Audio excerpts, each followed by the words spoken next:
Well, the warming climate is starting to have a major impact on the global wine industry. The types of grapes being used and the best places to grow them are changing, along with the weather patterns. After decades of struggling to compete on the world stage, higher temperatures in England are creating the conditions needed to grow internationally celebrated grapes. There are now almost 1,000 vineyards across the UK, and some French champagne houses have even started producing English sparkling wine as they face increasingly difficult conditions at home. John Bevir has more. 34 years ago in this corner of southwest England, the farmer swapped grass for grapes. Potatoes were replaced by Pinot Noir and a host of other varieties at the Camel Valley Vineyard here in Cornwall. Sam Lindo now runs the business started by his parents. They can produce more than 250,000 bottles a year, with the wine available nationwide. The risk taken in the late 80s has turned into a hugely successful and well-respected business. We were the first producer in England to win a gold medal in the International Wine Challenge back in 2005, and yeah, since then we've won a whole host of awards, including Best Sparkling Rosé in the world. I think the higher acidity we get and that kind of really refreshing character is really perfect for sparkling wine, and we stumbled across it and have embraced it. As the climate warms, many think the UK is perfectly positioned to be a major player in the wine world. Increasingly challenging conditions in established regions in Europe are forcing producers north. A number of French champagne houses have invested heavily in new vineyards in the south of England. But making them a success is still a significant challenge. It takes the right location, expert knowledge, 4 or 5 years and significant investment to start producing top quality wine.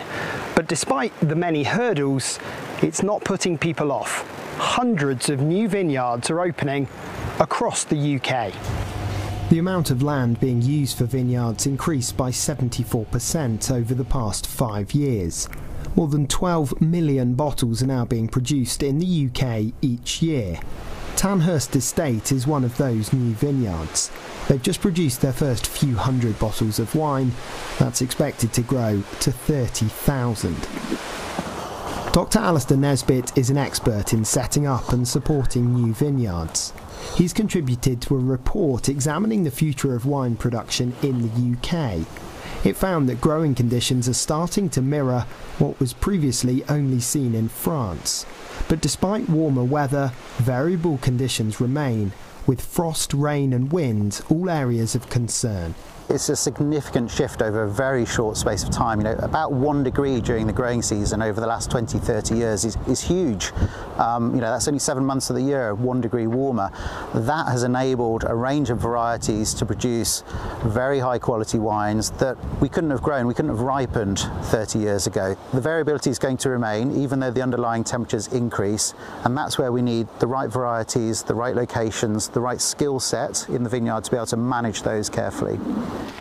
Those at Camel Valley think they're now starting to experience weather conditions seen in the Champagne region in the 1950s and 60s, and believe the future presents both opportunities and challenges. Things have changed now, there's a lot more Chardonnay and Pinot Noir, but what is on the horizon really is vines that are more immune to any mould-related things like botrytis and mildew, and so these varieties are now becoming more important because people don't want to spray the vines, and we need to do things that are better for the environment.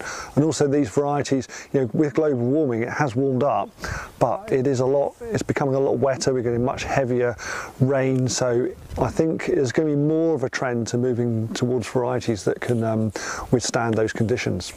UK wine production is still dwarfed by that of the traditional wine regions, but the wine world is starting to realise the future of the industry might be away from those once dominant areas.